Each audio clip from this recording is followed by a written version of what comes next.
mambo ya kukusaidia kupata ufunuo. Kuwa na usongo au tengeneza usongo ndani yako wa kuishibisha roho yako kwa neno, kwa ufunuo. Isaya sura ya 9 mstari wa 6, wa 7 na 8. Maana kwa ajili yetu mtoto amezaliwa, tumepewa mtoto mwanamume, na uwezo wa kifalme utakuwa begani mwake, naye ataitwa jina lake Mshauri wa Ajabu, Mungu mwenye nguvu, Baba wa milele, Mfalme wa amani. Maongeo ya enzi yake na amani hayatakuwa na mwisho kamwe. Katika kiti cha enzi cha Daudi na ufalme wake, kuuthibitisha na kuutegemeza kwa hukumu na kwa haki, tangu sasa na hata milele. Wivu wa Bwana wa majeshi ndio utakaotenda hayo. Ninataka uone alianza kuyasema yote afa akamalizaje akasema wivu wa Bwana wa majeshi ndio utakaotenda hayo. Ile neno wivu Kiingereza kinatumia neno zeal, usongo. Wivu wa Bwana wa majeshi. Kwa maana kwa mtoto amezaliwa, mtoto mwanaume mwenye ufalme begani mwake. Maongeo maki kuongezeka, and the increase of his government there shall be no end. Na kuongezeka, anasema maongeo ya enzi yake na amani maki, na kuongezeka kwa ufalme wake hautakuwa na mwisho. Ataitwa jina lake Mshauri wa Ajabu, Mungu mwenye nguvu, Baba wa milele, Mfalme wa amani. Akaongea pale mambo ya kiti chake cha enzi. Anasema na wivu wa Bwana wa majeshi ndio utakaotenda hayo. Maka nini? Ule usongo alikuwa na kiu ndani yake. Kumbuka wakati ameenda akapindua zile meza hekaluni, akawaambia livunjeni ile hekalu nitalijenga kwa siku 3. Biblia inasemaje? Wanafunzi wake wakakumbuka maandiko yaliyosema kwamba wivu wa Bwana utanira. Kwa kilichokuwa kina drive, kinasukuma, kinaendesha maisha ya Yesu, ulikuwa ni wivu ndani yake. Ulikuwa ni wivu wa Mungu, wivu wa ufalme wa Mungu ndani yake. Kwa tengeneza ndani yako wivu wa neno la Bwana, wivu wa kupata uwe na usongo, kiu na hamu ya kupata neno la Mungu, ya kupata ufunuo. Sikiliza, kwa sababu Biblia inasema kwenye Injili ya Mathayo sura ya 5 mstari wa 6, inasema heri wenye njaa na kiu ya haki, maana hao watashibishwa. Ukiamua kutoka pale neno haki unasema heri wenye njaa na kiu ya ufunuo, maana hao watashibishwa. Wanashibishwa ufunuo. Heri wenye njaa na kiu ya neno la Mungu, maana hao watashibishwa. Wanashibishwa neno la Mungu. Kwa tengeneza ndani yako kiu na njaa ya neno, kiu na njaa ya ufunuo. Kila siku tafuta kupata ufunuo mpya, tafuta kitu kipya kwenye neno. Muombe Mungu, piga magoti, mwambie Mungu, fungua macho yangu, nipe kitu kipya, nipe kuona ninachotaka kukiona. Kuna kitu sijakiona. Ndio maana sikiliza, unaposoma Biblia, ukisoma eneo ambalo umeshalisoma na unalifahamu, usisome kama vile unalijua. Yaani unayojua weka pembeni. Ukisoma mwambie Mungu, nionyeshe kitu kipya ambacho sijakiona kabisa tangu mwanzo, ili Mungu afungue macho ndani yako uone kitu kipya ambacho hujakiona kabla. Jambo lingine, usicheze na maisha yako. Acha kuzunguka na roho iliyotupu, empty spirit. Unapoamka asubuhi ukaianza siku yako haujaweka neno ndani yako, haujafanya maombi, unaianza siku na empty spirit. Unatoka unaingia barabarani, unaingia mtaani, unaingia kupambana na maisha na roho ambayo iko wazi. Tenki lako la mafuta halina kitu. Uona uhakika katikati ya safari hapa kwenye siku, katikati ya masaa, kuna mahali utaanza kuchoka, utaanza kukosa pumzi, utaanza kusukuma pikipiki kwa mikono yako, utatumia nguvu yako baada ya kutumia nguvu ya mafuta, utasikia kuzimia, utasikia kuchoka, utasikia kukata tamaa. Sikiliza, Mungu alipotuumba, alituumba kwa namna ambavyo hatupaswi kuianza siku bila neno la Mungu ndani yako. Nisikie nikwambie, maombi ni kama vile unaenda petrol station, unaenda kwenye kituo cha mafuta kuongeza mafuta ndani yako. Unapotoka bila maombi, unaanza siku bila maombi, unaanza siku na roho ambayo iko tupu. Tenki lako la ndani liko tupu. Unategemea maombi ya jana baada ya kuweka maombi mapya. Sikiliza, Biblia inasema hivi, yatosha kwa siku maovu yake. Unapoamka asubuhi, ile siku iko full loaded, imejaa na maovu yake. Biblia inasema hivi, yatosha kwa siku maovu yake. Unapoona inaanza siku mpya, inapoanza tu tenki lake la maovu limejaa, itategemea wewe neema ya Mungu na msaada wa Mungu kukusaidia kupenya katikati ya hayo maovu ili utoke ukiwa salama. Sasa wewe unaamka kwenye siku ambayo imejaa maovu, alafu unatoka unaingia wakati wewe hauna uwezo wa kuwapinga na kupita kwenye yale maovu. Haiwezekani. Haiwezekani. Ni sawasawa unaingia kwenye eneo ambalo tuseme lina nyuki wanaruka, na haujavaa mavazi ya kuzuia nyuki, watakung'ata. Angalau wale wanaenda kuvuna asali, kuna mavazi special wanavaa, yanafunika kuanzia kichwani mpaka kwenye unyayo. Wanatembea, nyuki wanaweza kuwashambulia wakawafunika, lakini hamna nyuki atakayemuuma kwa sababu ile vazi limemfunika. Inaposema yatosha kwa siku maovu yake, maana kila siku ina maovu ya kwake, yako full, haipungui, hako machache, yamejaa, yamekamilika. Ni wajibu wa kwako na wewe kujikoki kwa Mungu, uwe na nguvu za Mungu, uwe na neno la Mungu.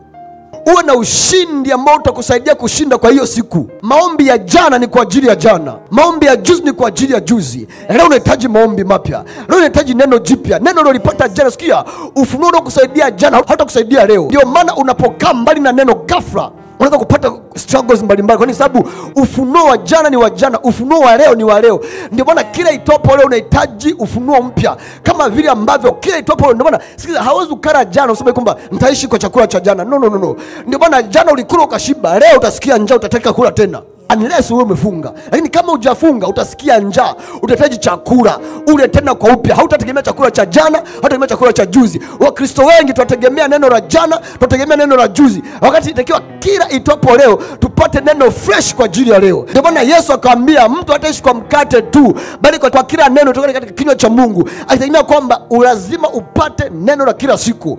Mtu wa ndani ni sawa na mtu wa nje. Mtu ni two in one, ni watu wawili ndani ya mtu mmoja. Mtu wa ndani na yeye anahitaji chakula, anahitaji maji kama vile mtu wa nje. Ndio maana unapokosa neno la Mungu, ndani yako kunaanza kukosa nguvu, ndani yako kunaanza kudhoofika, ndani yako kunaanza kudumaa, ndani yako kunapata utapiamlo, ndani yako kunapata kosha koko. Ni kwa sababu hakuna neno la kurekebisha, la kunufaisha, la kukuza, la kunawirisha mtu wako wa ndani. Lazima kila itwapo leo, kabla haujaanza siku, haujatoka ndani ya nyumba yako, hakika kuna neno jipya limeingiza ndani yako. Kuna maombi, hata kama ni dakika 5 my friend, fanya ili usije ukapuzia. Hata kama ni dakika 2, hata kama umechelewa, sikiliza, mara 100 uchelewa nako kwenda, lakini umemalizana na Mungu kwanza. Ni afadhali ukose kilichoandaliwa kwa ajili yako kwa jinsi ya mwili, ila upate kilichoandaliwa kwa ajili yako kwa jinsi ya rohoni. Ukisoma Biblia utajua kwamba asubuhi ni tumbo. Biblia inaongea kwamba juu ya tumbo la asubuhi. Kwa ni tumbo, anapongea tumbo, hongelea stomach, anaongelea womb. Kwa Kiingereza kinatumia neno womb. Womb ni tumbo la uzazi, sio tumbo tu la kuweka chakula. Kuna stomach, kuna abdomen, alafu kuna womb. Womb ni neno la tumbo la uzazi la mwanamke, ndio linaitwa womb, ni tumbo la uzazi. Na Kiingereza kinatumia neno womb, anaongelea tumbo la asubuhi, anaongelea neno womb, anatumia neno womb. Maana ni the same kama vile tumbo la mwanamke. Tumbo la mwanamke linapokea mbegu ya kiume, linazalisha kitu duniani. Vivyo hivyo asubuhi ya kwako, Mungu ameposition maalum kwa kupokea mbegu fulani, ili ichakatwe, itengenezwe, izalishe kitu kwenye siku ya kwako. Neno nalo litafuta kwenye Biblia, kwenye maandiko, ni mbegu ambayo inaingia kwenye asubuhi ya kwako. Na mambo unayoyafanya ni zile hormones. Sikiliza, mama mjamzito akipata mimba ikitishia kutoka, anaenda hospitali, wakimpima, wanapima hormone inaitwa progesterone hormone. Wanapima ile hormone ndio inayoshikilia mimba. Kwa mimba ikitishia kutoka, wanapima kile kiwango, wakiona kimepungua,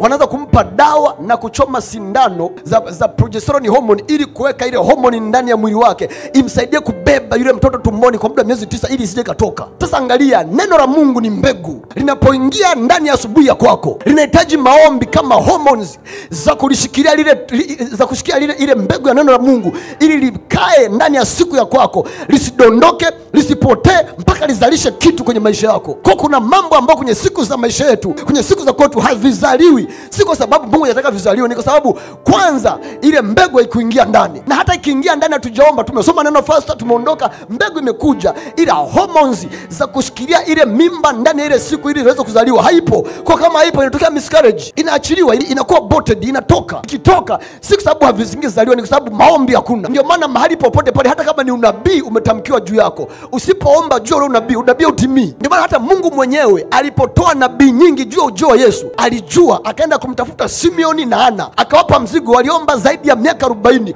wanaomba kwa ajili ya ujio wa Yesu. Ili nini? Kushikilia yale maneno ya kinabii yaliokuwa yanachoa juu ya ujio wa Yesu Kristo, ili yaendelee kushikiliwa na kutengenezwa mpaka Yesu anazaliwa duniani. Ila Wakristo tumekuwa wavivu, maandiko hatusomi, tunakosa mbegu ya kuzalisha mambo kwenye maisha yetu, na kuomba tunakuwa wavivu kupata maelezo, tunakosa hormones za kushikilia ile mbegu ambayo imechoka kwenye maisha yetu kwa jinsi ya neno la Mungu, ili vizaliwe duniani. Ndio maana nasema usiache, usitoke tu kuondoka na roho iliyo tupu. Usimove na empty spirit. Jaza roho yako kitu, weka vitu vya kimungu ndani yako. Unapotoka, sikiliza, weka earphone, weka kwenye simu yako, weka maombi, weka mahubiri, weka nyimbo za kuworship. Unakuwa unaiposition. Sikiliza, mtu ambaye mimba inatishia kutoka, saa nyingine huwa anapewa bed rest. Wakati mke wangu alipata ujauzito wa kwanza, alipata premature rupture of membrane, ule mfuko ambao unabeba mtoto tumboni ulipasuka. Tukapelekwa hospitali Kairuki, tukalazwa wiki nzima pale complete bed rest. Mtoto alikuwa bado na miezi 6. Tukaomba kutoka, tukakaa nyumbani wiki. Yale maji yakigeuka yakamwagika kaisha yote. Ili at least tuliomba, kuna kipindi tulikaa kama wiki 2 au 3 kama sijasahau. Tulikaa amepewa complete, hatembei, hainuki, hamuvu, yuko hapo complete bed rest. Ili kutunza ile mimba. Umeomba ndio. Hormones zipo za kushikilia ujauzito wa mbegu ndio. Ila sometimes unahitaji complete spiritual bed rest. Kutulia kwa rohoni moja kwa moja bila kuwa na wasiwasi. Kwa itakubidi uweke nyimbo za kuabudu, usikize mahubiri mbalimbali, usikize mafundisho mbalimbali, usikize maombi mbalimbali, yanakutengenezea atmosphere ya kiroho. Lazima utafute kupata complete bed rest ya kiroho, kwamba ndani ya roho yako usijazishe vitu vipya. Sio unatoka kuomba, hapo unapita unaanza kusikiliza mambo ya udaku. Umetoka kuomba, umetoka kumwabudu Mungu, unatoka hapo unaanza kusikiliza na nyimbo za kidunia. No, unafanya abortion ya mimba ambayo Mungu ametunga kwenye siku ya kwako. Unafanya kile kitu ambacho Mungu amekiacha ndani yako kipotee naturally. Sikiliza, jifunze kutunza yale mambo ya kiroho yanayochelewa kwenye maisha yako. Angalia, unapotoka kusoma neno na ukaomba, kuna namna unajisikia uko revived, umetiwa nguvu, umesimama upya. Ukitoka pale ukaanza kupita kwenye baadhi ya vikundi, makampani ya ajabu, ukaanza kusikiza vitu vya ajabu. Ghafla ni kama vile unaanza kurudi nyuma. Ule ujasiri wako uliokuwa kwenye maombi kama vile unaanza kupotea. Ule ufunuo ambao unakuja taratibu ni kama vile unakuwa mbali. Ndio maana sio kila mtu ni kuambatana naye. Choose your friend wisely. Chagua marafiki zako kwa hekima. Chagua watu wa kushinda nao kwa hekima. Watu mnaoshare nao story. Watu ambao mnaambiana. Sio lazima una marafiki, hata ukiwa huna rafiki hata mmoja sio dhambi. Jitengenezee marafiki wachache ambao unatembea nao kwenye njia moja. Wana imani sawa na ya kwako. Wanaongea lugha ambayo unaongea wewe. Wana mawazo sawa na mawazo ambayo unaweza kuwaza. Hampishani lugha kwa umbali. Sio unakuwa na marafiki. Wewe ni wa kanisani, una marafiki wa klabu. Havyo ndivyo. Wewe ni Mkristo, una marafiki wanashinda kwa sangoma. Haviwezi vikawezekana. Lazima ujitengenezee mazingira, atmosphere ya kuwa upande wa kwako. Jambo lingine, tafuta maandiko ambayo yatashughulika na maeneo ambayo unataka mabadiliko kwenye maisha yako. Kosa ambalo sangine wa Kristo tunafanya ni kula kila kitu. Hakuna Mkristo ambaye atakuwa master kwenye maeneo yote kwa wakati mmoja. Hayupo. Amua kuchagua eneo gani ambalo kwa wakati husika unataka kulijenga. Mfano, wakati ujiulize ndani yako, wewe una haja kujenga kuwa imara kwenye eneo gani? Kwenye eneo lipi unataka ulimaste? Sababu ufunuo utaupata. Imani haiji kijumla. Lazima uamue kujenga imani kwenye eneo fulani. Mpaka uhakikishe eneo hilo uko vizuri, unahama. Kwa tafuta maandiko yanayogusa eneo ambalo wewe unataka mabadiliko. Tafuta maandiko ya kutosha, yatafakari. Omba kwa kupitia hayo. Jambo lingine, tafakari juu ya hayo maandiko kwa msaada wa Roho Mtakatifu mpaka ufike kwenye ufunuo ambao umo ndani ya neno. Hakuna ufunuo ambao unakuja bila kutafakari. Hicho kitu lazima ukijue. Ufunuo hauji kwako kwa kusoma kama unavyosoma hadithi au kama vile unasikiliza taarifa ya habari. Kutafakari maana ni kuwaza. Unasoma huko unawaza. Ukiwa unasoma, macho yako yanaangalia maandiko, akili yako inakisoma na kukitafakari kile ambacho unakisoma. Ndio maana ukienda kwenye kitabu cha Yoshua sura ya 1 mstari wa 8, Mungu anamwambia Yoshua, kitabu hiki cha Torati kisiondoke kinywani mwako, bali yatafakari maneno haya mchana na usiku, ili upate kutenda sawa sawa na yaliyoandikwa humo. Ndipo utakapofanikisha njia zako, kisha ndipo utakapostawi sana. Kwa mafanikio na ustawi wa mtu ni matokeo ya kutafakari maandiko. Kwa kwenye eneo sio unataka mabadiliko, tafuta maandiko ya kutosha, yatafakari mpaka ule ufunuo unapata kichomo ndani yake. Sababu unajua ukitafakari, asema ndipo utakapofanikisha njia zako, kisha ndipo utakapostawi sana.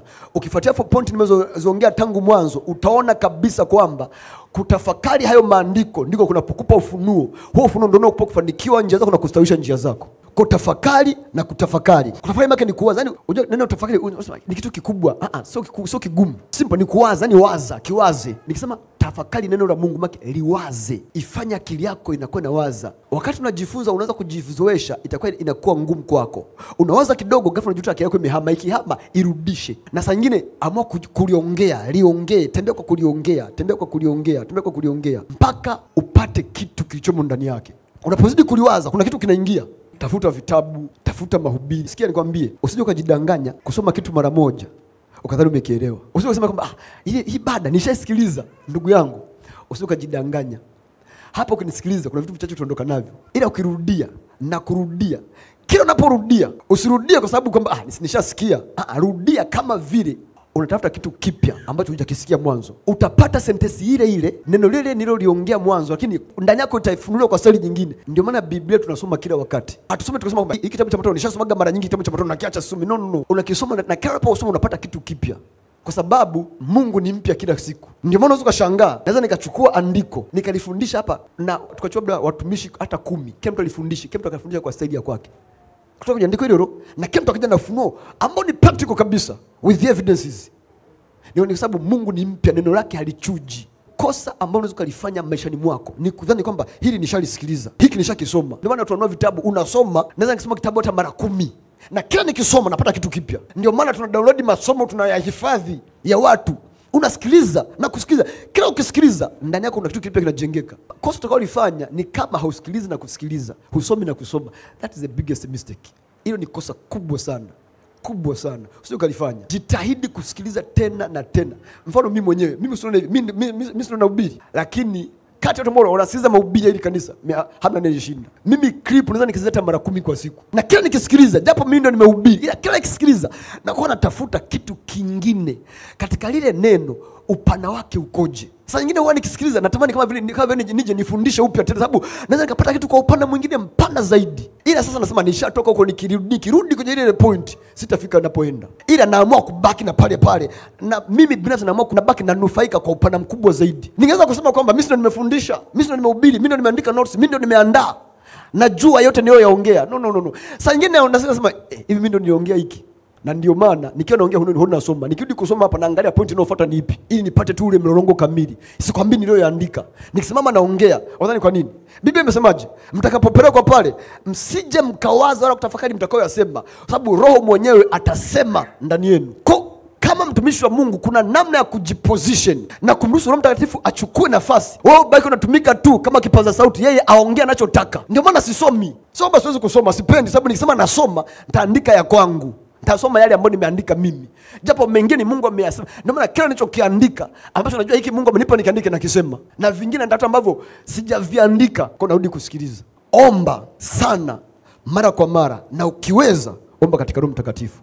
Omba mara kwa mara, tena kwa juhudi na bidii na kwa muda mrefu. Na ukiweza omba kwa kunena kwa lugha. Kadri unavyonena kwa lugha unazidi kujijenga zaidi. Paulo aliongea kwamba anenaye kwa lugha hujijenga mwenyewe. Katika kitabu cha Yuda sura ya kwanza, kina sura moja, sura ya kwanza mstari wa 20. Basi ninyi ndugu zangu wapenzi, mkijijenga juu ya imani yenu iliyo takatifu sana na kuomba katika Roho Mtakatifu. Imani ni matokeo ya ufunuo. Kwa hiyo mkijijenga juu ya ufunuo ulio mtakatifu sana na kuomba katika Roho Mtakatifu. Kiswahili kisema na kuomba, yeye kisema kwa kuomba katika Roho Mtakatifu.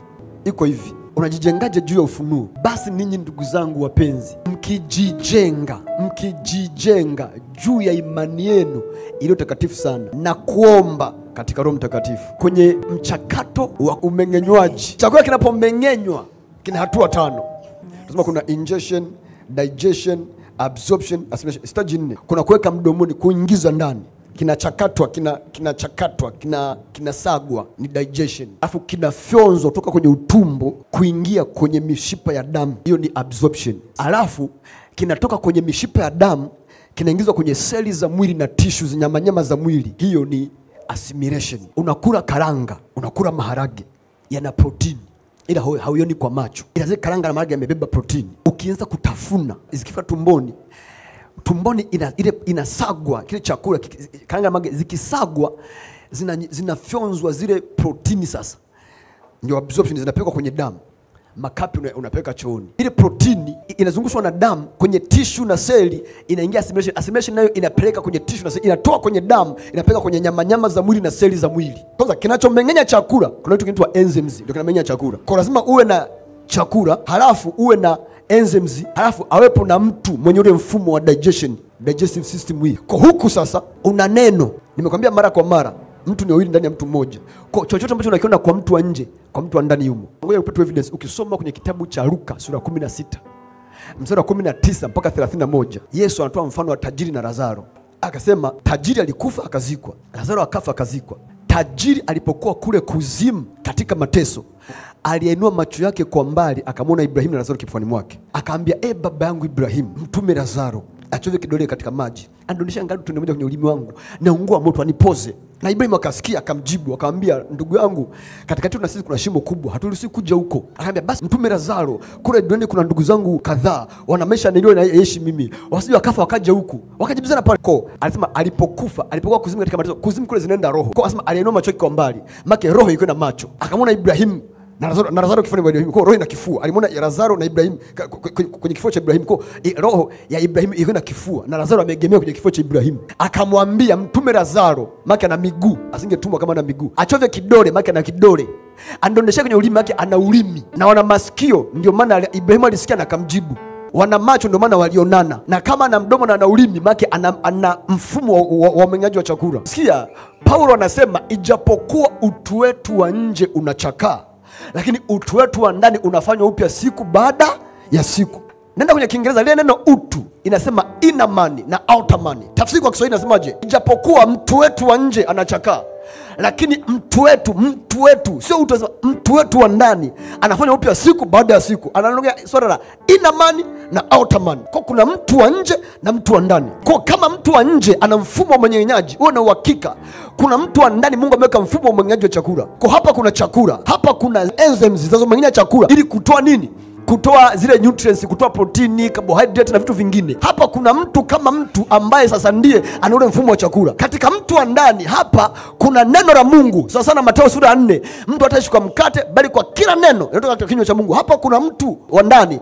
Hapa kuna neno la Mungu, kuna roho yako ambayo ndio mtu wa ndani. Alafu kuna Roho Mtakatifu ambayo ndio enzymes yako ya mtu wa ndani. Kwa unaposoma neno, unapolitafakari, ni sasa sana umeweka chakula ndani ya kinywa chako, unatafuna. Ukitafuna mdomoni kuna digestion ya starch inakuwa digested kwenye udimi hapa mdomoni unapotafuna. Ukipeleka tumboni, maana kimesagwa, kinachanganywa na enzymes za tumboni, wana digest protein kule tumboni na lipid na carbohydrate na vitu vingine vinaendelea kule. Lakini kwa hiyo hapa unaposoma neno, unapoliwaza, ni kama vile ambavyo mfumo wako umeng'enyaji wa chakula unalichakata kile chakula, unatafuna kile chakula, unakiranisha kile chakula. Kwa sababu tumboni, mfano kuna maji, chakula kifika tumboni, maji yanaachiliwa, yanaitwa nini? Gastric juice. Kuna gastric juice inaachiliwa ndani ya tumbo. Ile gastric juice ndani yake ina enzymes kama wawili pale tumboni kwa ajili ya protini. Kuna pepsinogen enzymes na kuna prorenin enzymes. Ikiingia pale ndani, kuna kitu kinaitwa hydrochloric acid, inaachiliwa na yenyewe. Ikiachiliwa inaactivate. Ikiactivate inatoka kwenye prorenin kwenda kwenye renin, kutoka kwenye pepsinogen kwenda kwenye pepsin. Pepsin ina digest protein ili itoe mle kwenye chakula ingie ndani yako. Ndio maana sometimes sasa kuna Roho Mtakatifu kama enzymes, yaani sometimes inabidi awe activated. Ndio maana tunasikiliza mahubiri ya watu, tunakuwa activated. Tunaweka nyimbo za kuworship ambazo zinatuamsha ndani, tunakuwa activated. Tunaweka chants. Chants ni nyimbo ambazo kuna midundo imewekwa na maneno na maombi ya kunena kwa lugha kwa kipindi kirefu, zinaamsha, zina activate ndani ili enzymes ziweze kudigest ile neno ambalo limeingia ndani yako. Likiwa digested linakuwa assimilated. Sasa assimilation inafanywa na Roho Mtakatifu. Anatoa zile nutrients kwenye neno la Mungu, anaziingiza ndani ya roho yako. Kama vile ambavyo chakula kichokuwa absorbed kwenye damu kinaingizwa ndani ya nini? Kinaingizwa ndani ya tishu na seli. Unapoacha kutafakari, neno la Mungu haliingii kwa mtu wako ndani. Utasikiliza neno, utakuwa excited, utaruka, utashangilia. Ili usipolitafakari, unamnyima Roho Mtakatifu nafasi ya kufanya assimilation. Sababu kazi yake ni kulichukua ule ufunuo na kuingiza ndani. Ndio maana nakwambia tafakari mpaka ambapo ule ufunuo umekuwa ni sehemu ya maisha yako, umeingizwa ndani ya roho yako. Sababu unapotafakari unameng'enya chakula. Ukimeng'enya chakula, Roho Mtakatifu anaingilia kati, anatoa zile nutrients, anatoa vile virutubisho, anatoa ule ufunuo uliofichwa ndani ya neno. Akiutoa, uendelee kutafakari mpaka aende auingize ndani ya roho yako. Akuingiza ndani ya roho yako, unakuwa ni sehemu ya maisha yako. Ukiwa ni sehemu ya maisha yako, matokeo yanaonekana. Kama vile ambavyo ukira, tunaona huku nje unanenepa, unanawili, unastawi. Chakula kikiwa assimilated ndani ya roho yako, matokeo yanaonekana. Hofu inakata, omba Mungu mpaka ile hofu na kata ndani yako. Sababu ukiwa una hofu juu ya eneo fulani, una uhakika umekosa ufunuo juu ya eneo hilo. The moment ufunuo unakuja na nuru ya kwake, na ile nuru inaangaza na giza haliwezi kuishinda. Ghafla unapata ushindi kwenye eneo husika.